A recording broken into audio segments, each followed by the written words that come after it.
Hey, it's Nicole at the Pearl Review. How are you? Do you like a good book of essays? I do. And if you do too, I really suggest you checking out Too Much and Not the Mood by Durga Chew-Bose.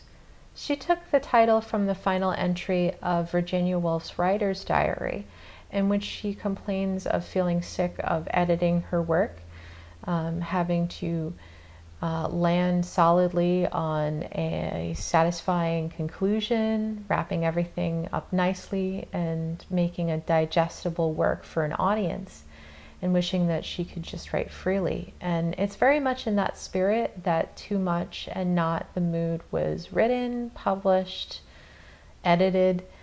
The book is definitely very much centered on the inner life of the author.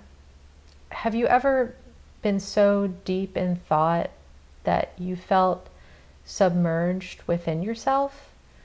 That's really the place that I felt that the author was writing from.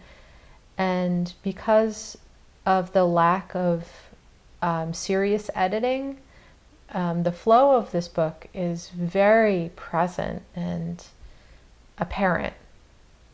So the combined effect was so pleasing and cozy and welcoming that I can't think of an experience in reading another book that made me feel so much that way. And I really loved reading this book. Durga Chew-Bose is from Canada, and her parents are from Calcutta, India. So she writes about her family specifically a lot. She writes about her experience as a person of color, as a first-generation American, as a woman, as a city dweller. But all of that is really swirled into her inner life. That's definitely where everything comes from, and the rest seems kind of marbled in.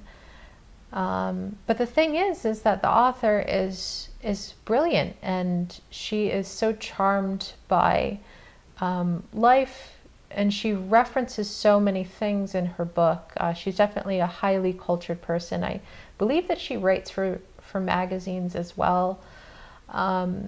She knows a lot about film, about literature, about culture and art, that I found myself Googling a lot of things while reading this, and was led to, I guess, a lot of good suggestions incidentally. This book is really charming. Durga Chew-Bose is definitely excited by the world and a lot of small things within the world.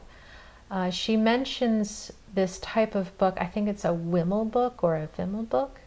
It's the name of this, I guess, originally German style of children's books, where it's a picture book and it's full of lots of things and people and animals. If you remember Richard Scarry, I believe,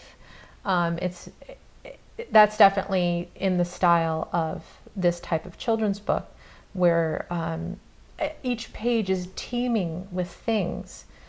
And while mentioning this, the whole book kind of feels like that. She just has such an eye for detail in terms of things that excite her, things that she thinks are special.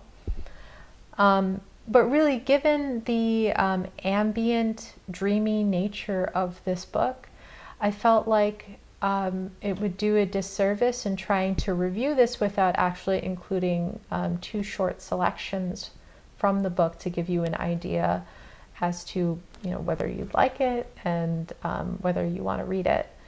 Obviously, I'm strongly suggesting this, but it's such a personal book that maybe it might turn some readers off. But even in hospitals, sunlight is beautiful. It animates the sterile and that feeling of sick. Brown cups look caramel, and all that metal turns mauve. And jello, well, jello wins, it traps the sun. And suspended ceilings are hardly science fiction when the evening light thaws their grid. And the humiliation of loosely tied gowns and bare skin and elastic waists, even those degradations fade some when the light pushes through blinds and discovers bare skin, not to shame, but to warm. And on that day, the sun was beginning to dip, and the purple blood was rushing back each time I pushed it up. And why was I doing this? Why wasn't I leaving her alone to sleep her many lives? In this, she's describing her being a teenager and spending time with her grandmother, who was dying in a hospital. I chose this other selection because it kind of highlights her ability to pick up on things, her observational skills, and her humor. This book is very funny at times.